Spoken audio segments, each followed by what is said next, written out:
All right, welcome to the the second part of our season finale for the 18th season of Moonhawk Studios Presents, and also our first broadcast on a Friday morning with this particular program. Like, um, now you'll note that I'm doing the introduction instead of Mac. So that means he is not currently here. He did not give a reason for his absence, but we're all presuming it's because he had to, do a night of Ubering and is passed out. Yeah, this is never going to be good with his normal schedule. Right. But we kind of have to use this space in order to talk to people from Europe. Um, this is why, this is why we have the Fragments of Silicon Daylight interviews. Also, worth noting, we still don't know what this is going to look like with Mac here. Without Mac, well, it's going to work like the other show does. But with that in mind, joining us this week is Peter Harte. How are you doing today? Good lads, thanks for having me on. No problem, no problem. How are you doing today? Yeah, not too bad. In work, just taking a quick break, so anything to get me away from inside is nice. That makes sense. Right. So I suppose to get started, we should learn. Who are you and what are you doing in terms of comics? I ask myself that question every day, if I'm being honest. Um, yeah, as mentioned, my name's Peter. I'm from Dublin in Ireland. Mm-hmm. I write an indie comic called Balor, based on kind of modernized version of Irish mythology, with a bit of worldwide mythology mixed in there. I just decided one day to give comic writing a go. I always loved writing. I always loved comics. Didn't realize until my late 20s that I could merge both together into a hobby that will hopefully one day become a career.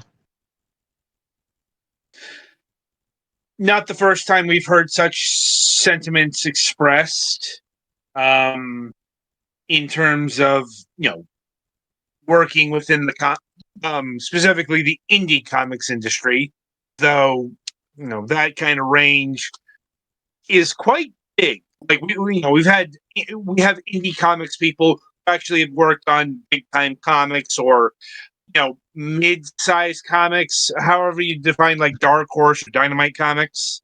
Um, uh, anyway, so I suppose the first question that I have is, um, have you managed to actually create any comics yet? Yeah, so we actually just got done recently. We're about to send issue 3 to print. We got it funded through Kickstarter. So we're 3 issues in now. We got signed up with an indie publisher, ASAP Imagination. And our first 2 issues are available on there, and then issue 3 will be coming on there soon. But the it's always a nice thing that we've had 3 issues that managed to hit funding. So as long as it keeps getting funded, I'll keep going. Once again, that's a pretty typical sentiment with the indie scene. Like, honestly, I can't think of an indie comic creator that we've had on the program or I've looked at that doesn't fund through Kickstarter. That doesn't have some sort of establishment or credentials or what have you. Um, anyway, so what is Balor? Yeah, question. So Balor, it comes from many people that I know asked me, was it anything to do with the WWE wrestler Finn Balor? And yes and no. Finn Balor gets his name from a mythological Irish demon king known as Balor of the Evil Eye. So I've always loved Irish mythology. I didn't think there was enough positive, non-stereotypical Irish representation in comics. So I said, why not do it myself? So Balor, it basically centers around a young lad. He's very emotionally unstable. Many say I based him on myself. But his brother is murdered and he's powerless to do anything about it until one day he is granted the powers of Balor. So once he gets these powers, he starts hunting down his brother's killer. And while he does that, he realizes that these powers have also opened him up to a whole new world that he has just been absolutely blind to, where mythological powers are just powers of legends and they don't die. Like all energy, they just move on and take a new shape. Sounds like an intriguing premise, if nothing else. I mean, the baseline is nothing too out there, but I suppose the Balor's in the details. Exactly, 100%. I've had people say it's. I tried to market it as not your typical superhero story, but in many ways it is. It has its origin. It has the bit of travesty and tragedy at the start to keep it going. We have a dark government organization in the background. So it is. It's just them finer details that I try to differentiate from the mainstream heroes that you get from the big two. Right. To say nothing of... I'm trying to think of Irish representation in the big two, and I'm not coming up with much. Yeah, there's not. You get the odd. I've seen so many people who have challenged me on this, talking about the likes of Captain America, Kyle Rayner, Daredevil, to which I always respond, they're not Irish, they're half Irish, or they're from Irish heritage, yes, but they're not Irish. You have then the likes of Banshee, the X-Men, again, just very stereotypical farmer, top of the morning to you, kind of Irish. Yeah, and they've had a couple Irish writers, but not like exploring Irish, like quote unquote lore or like folklore or stuff like that. 100%, and it is a vast well of, for such a small country, we have a vast well of mythology and lore to dive into that could easily make a lot of money. Not saying I'm going to make a lot of money, but for a company like Marvel or DC, I'm very surprised they haven't kind of dived further into it, especially with how us Irish kind of integrated into every society we could find. Yes, it honestly feels like something that they could have really tapped for something like Constantine. Exactly. It is. It's a missed opportunity I'm seeing at the moment. Again, I'm not making billion-dollar movies, so maybe I'm the one that's out of touch, but to me, it's a missed opportunity. Possibly. You've also got, there is a, I don't want to say prominent, but there is an Irish Marvel character called Shamrock. Yes. It is Shamrock, and again, to me, and it may mean nothing to you guys across the pond, but to me, Shamrock, even the design of the costume, stuff like that, to me, is just very what the media portrays the Irish as. Like, I know I still went green. I couldn't stay away from the green color, but the likes of Shamrock, and then you see like movies like Leprechaun and things like that. I find it's all very stereotypical and very kind of fairies and leprechauns and Lucky Charms. It's very trite. Yeah. At the best. Culturally insulting at the worst, perhaps. At times. Like, you can get over it. We're a very self-deprecating people, so we take most of it. I think the worst thing you can do to someone Irish, though, is call them British, and I've seen that happen a few times. I mean, not unfairly, given the history of the British and the Irish, let's say. Yeah. But I'm guessing since this takes place in Dublin and not Ulster, that's not really a factor in your comic series, though. Not to give any spoilers, but not at the moment. As like the artist for the comic, Amy, is Scottish, so she'd be another one that kind of grew up in a divided household where half would have been pro England, the other half would have been anti England.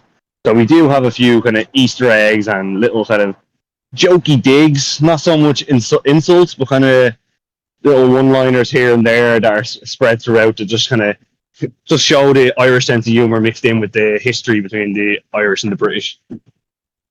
Mm. Good to know. But apart from that, so what aspects of Irish mythological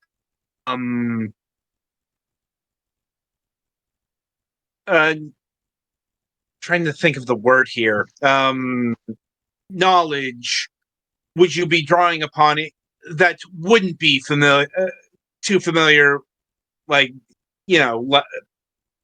like Cuchulainn, for example? Does he show up? We actually do. He actually got introduced there in issue 2. So it's not him per se. Again, it's a case of kind of a descendant of his who kind of inherited his powers, kind of thing. So we have introduced him, and he's kind of the guy in the chair, almost a reluctant mentor style thing. I told Amy to base him off kind of an older, grumpier Ron Swanson from Parks and Rec. I'm like, it's an interesting take on the character or the persona, however you want to frame it. Anyway, so how does your process work in terms of collaboration? How many people are working on the comics? And it sounds like you're all spread out. So how do you, connect the art to the writing and so on and so forth?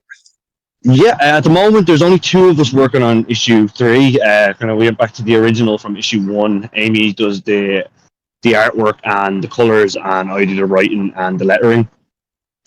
We did kind of branch out to a bigger team on issue 2, but we found we got let down a bit. So for issue 3, we said we kind of go back to what we were used to. Me and Amy, it's the collaboration. We're on the same page, but at the same time, neither of us is afraid to kind of turn and tell the other person, nah, that idea is crap, change that. It was good. When I first approached Amy about issue 1, she'd never done a comic book before, and that was her kind of take away from it. She was a bit reluctant, but I kind of said to her, look, this is my first comic book too, so let's grow our abilities together. And since then, we're thick as thieves now. It's Christmas presents sent over to each other's families, things like that. But yeah, no, we're best mates now. So the collaboration is kind of very easy. Fire-forged friends or something like that. And I suppose speaking of such things, how has the process evolved over the course of these past 3 issues? Evolved and devolved multiple times. The first issue, I was very specific in my paneling and what I wanted included in each panel. The second issue, I wrote the script and the dialogue and said to Amy, look, you're the artist, go nuts. And then now on the third issue, we found a nice happy medium in there where I'm describing what I want to see in the panel, but also leaving room for herself to throw in her ideas. And she could make the panel look better with, because at the end of the day, I see words, I make the bones of the character, she makes everything else. And I suppose it's worth asking, what sort of flourishes has she brought to the proceedings that you might not necessarily have thought of? So there's a good like a few designs of characters. The government organization is called the SCMP. Stands for the Surveillance and Control of Mythical Powers. So she kind of designed the uniforms for that herself. I was looking at kind of typical SWAT uniforms, but she kind of put her own little spin on it. She's put in a few Easter eggs. I only found out about a few of those Easter eggs from issue 1 recently when she shared a thread on Twitter about it. To which I was both impressed and annoyed that it managed to escape me. But things like that, it's we always have big, long discussions once a week about where we're going with characters, and that's where she'll flesh out her ideas, and I'll flesh out mine, and we'll kind of evolve and develop them together. That makes sense. And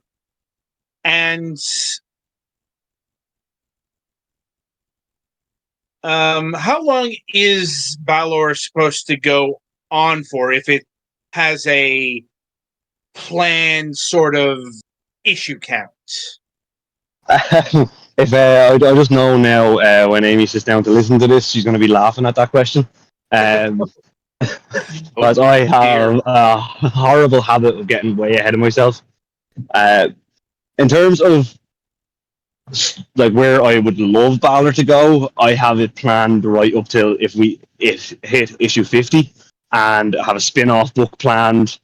But at the moment, I'm hoping we can get through volume 1 and make it to volume 2. So I have volume 1 is going to be 5 issues, and then volume 2, which will be the Origins volume, and then volume 2 is going to be the Rogues Gallery volume. So I'm hoping I can get to at least that.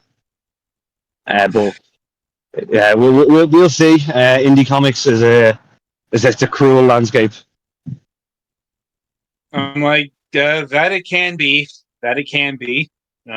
Especially if you know, this is your first work and you're trying to get established and all that stuff.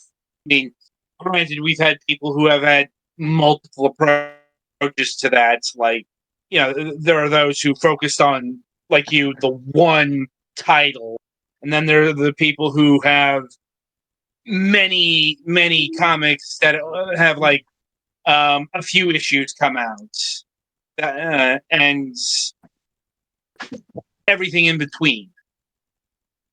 Yeah, anyway, I do have. It's definitely one of those. It's sorry, I keep going across. Sorry, the connection went bad there.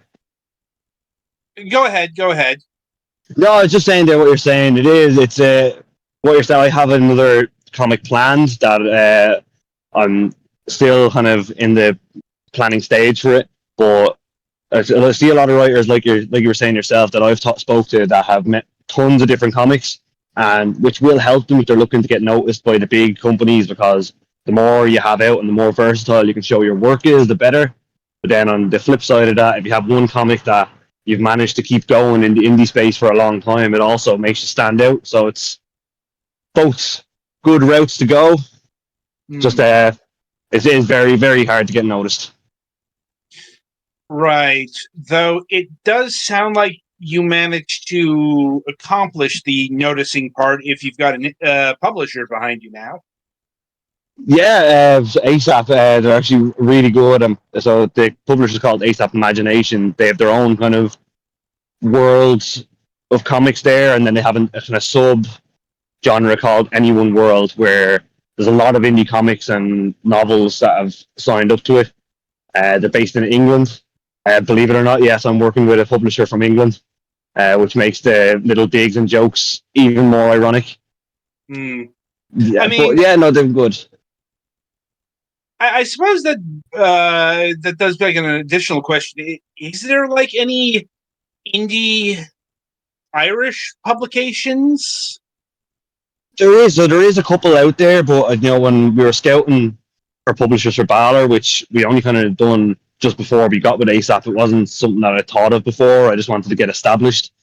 The few that are in Ireland, I couldn't find any submission pages. I reached out and didn't get any replies, and then there was some that hadn't posted on Twitter and Facebook in like 6 months. And then I put a thread up. I got asked a question on Twitter about who was running indie comics. Describe your character to me, just trying to build that community.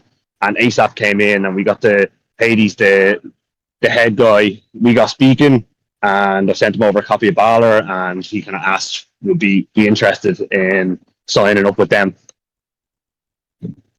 Now, you've mentioned a couple of times that this ASAP Comics has a world of comics. Does that mean like, an overall universe, and every comic that they publish is part of that world?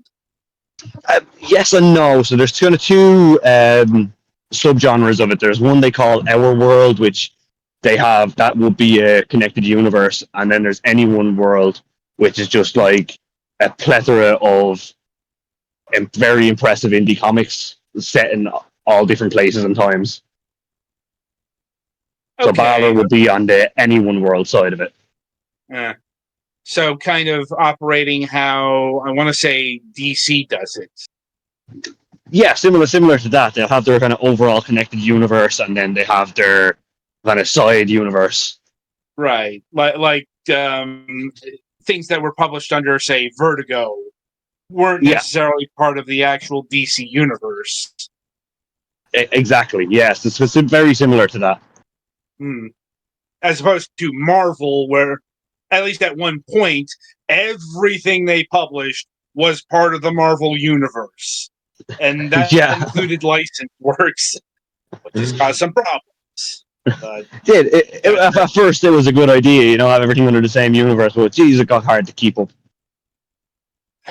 That, it leads to problems like, who owns what character, and, other, integrating other people's characters into your actual universe, and actually having story play out there. You can't really access it anymore. Yeah, no, true, 100% agree. It's in theory, great idea, but in practice can get very messy very easy. Anyway, so what's going on in issue 3 of Balor? So issue 3 is it's the one I've been looking forward to the most. We have our first kind of mythical versus mythical fight scene in that. So we have kind of Balor hearing that his brother's killer has been spotted in the Dublin Mountains, and when he goes up to confront them, it turns out it was a trap set by the SCMP, where he comes face to face with a character we call the Akalika, which is from Bolivian mythology. We put our little spin on that. Usually the Akalika are their weather controllers, whereas our little spin on it is we've made them elementals. So this one that he comes across has fire powers. So fire and heat with Irish skin, not going to go well. So I've heard. Like, pale complexions and red hair, though, do indeed not equal a lot of sun resistance. Exactly. We are one shade above transparent. Yeah, I mean, I can confirm.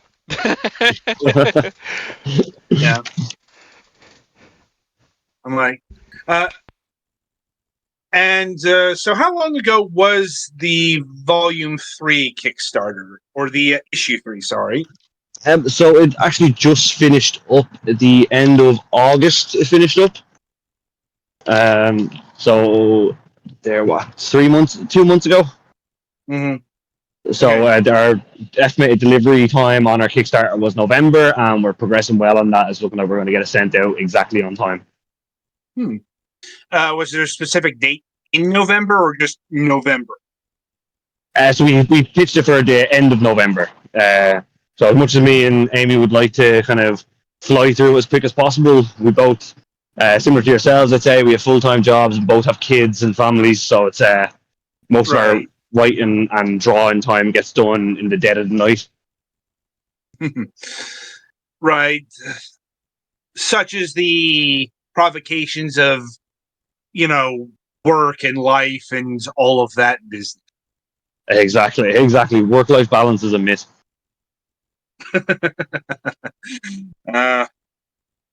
Yeah, like you're not wrong. Like anyway, when if it has been mapped out, do you plan on doing the issue 4 Kickstarter for Valor? This again. If when Amy does listen to this is where she is going to be on the edge of her seat, waiting to send me a very angry Scottish text message. I know for fact that usually what we do is like we'll release this issue in November. We'll take Christmas off, kind of away from it to spend with our families. But I'm a bit devious, and I know I'll finish the script of issue 4 before issue 3 gets sent out. I'll post that. I'll email that to Amy and tell her, here it is. You can start work on it after Christmas. But I know her, and she won't be able to help herself. So I'm hoping issue 4 for next summer. I'm like, I'm not sure how ambitious that is. But do wish you luck Thank you very getting much. that off off the ground, because as you mentioned, and once again, when we have the indie comic creators, this is no less true. Every issue is a struggle to make reality. Well, 100%. You never know whether this issue you just wrote is going to become a reality or whether it's just going to end up in the pile. Yeah. I mean, it's the downside to being the captain of your own destiny, so to speak. Exactly. I haven't even got my full license yet. Right. Anyway, so is Valor the only comic you're working on, or do you have other projects in the mix here? So I actually have one now that I'm currently on. I've been in talks with a couple of artists for. It's called the Boy Who Inherited the Earth. It's completely different to Valor, so I've moved from a superhero story to a post-apocalyptic kind of story, kind of similar to Sweet Tooth meets Fallout. I'm like, and what's the actual story about? So it starts off similar to the way Fallout would. The end of the world has come about, and we have this young lad in a Fallout kind of style bunker, and countdown clock on the wall, counting down to when the Earth will be inhabitable again. So the countdown hits 0 on his 11th birthday, and as he's about to leave his room, he hears the screams from outside. We see bloodied handprints on the window. And basically, creatures from the outside, as soon as they open the door, attacked. And it's about him alone in the world, thinking that everyone who opened their vault got absolutely mauled. So it's him on his own, kind of traveling across the wasteland, trying to find if there's any other survivors. But at the same time, he's an 11-year-old kid. He hasn't even hit puberty yet. So it's kind of a bit of a coming of age story in there as well. It does sound interesting. Now, is this going to have a Irish flavoring to it like Valor does, or is it going to be more generalized, let's say, because it's post-apocalyptic? Yes, it's going to be more generalized. I don't want to typecast myself into only doing Irish-based stories this early on in my attempt at a career. So it's going to be more generalized, and I'll have to try keep those Irish sayings and mannerisms under control. Like having a crack? Having the crack, or when someone gets hurt, I've done it in Valor. When someone hurts their arm, my grandmother used to say, "It's far from your arse, you won't sit on it." Such a colourful nomenclature. We're a poetic bunch. Anyway, so if you manage to get this other project off the ground, how would that be balanced against Valor? See, the main challenge I'll come across is when to launch Kickstarters for each comic, because I don't want too much of a crossover. as I'm hoping I can carry a lot of my audience from Balor over to this one as well. In terms of the workload, it shouldn't be too difficult because, as I said, I've already had Balor pretty much mapped out. It's just kind of the finer details I need to write in. Right. And usually I just kind of send them over to Amy, and then I just wait until I get a notification saying that more pages have been added to the Google Drive. So it should be fine running side by side as long as I can stagger the Kickstarters that people in the community that we're building aren't going, Jesus, another Kickstarter already. But other than that, yeah, it's working with a new artist will be strange because, as mentioned earlier, me and Amy have gotten that understanding now, and we've gotten that relationship. So it's going to be strange working with someone else.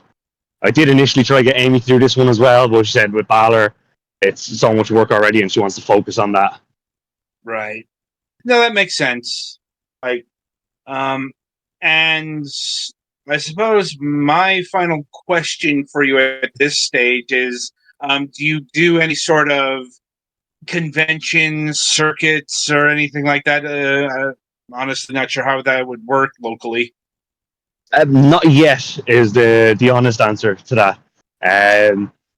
Fair bit of social anxiety stopped me at the start. I always had that fear that I'd go and set up a booth and nobody would buy anything, and I'd be left sitting there at a table full of books and no friends. But I am planning on getting to one now next year. Dublin Comic Con is coming around in March, so I'm aiming to be at that one. It's a very big one to start at, but look, go big or go home. Sounds like a plan. Like, right then. So yeah. I want to thank you for coming out here today and talking with us about your comic and your overall plans for the future. It's been very enlightening. Like, and we look forward to seeing how everything shapes up, Pete. Brilliant. Thank you very much for having me, lads. Really appreciate it. Anyway, so yeah, the comic series is Balor. Can you get any back issues currently? Yeah, you can indeed. If you go to asapimagination.com and just type Balor into the search bar, issue 1 and 2 are available digitally there at the moment. They are coming, the print versions are coming very soon to the same place. If you want a little taster, you can go to, what is it? Global Comics. There we go, Global Comics. And if you search Balor, issue 1 is actually free to read on Global Comics. Neat. All right, then. Right. So that's going to do it for not only this grand experiment in a fashion, but also the season of MSP has been wrapped up. So with that in mind, MSP will be on break until the beginning of December. And we will be, returning with the whole crew. I think Adam may have dropped again. We're doing so well. Yeah. Adam, are you there? Quick, time to hold the seance.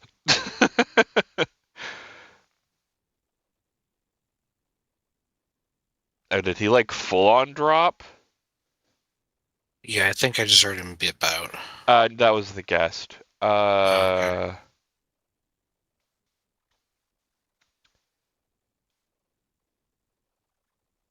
I wouldn't expect any.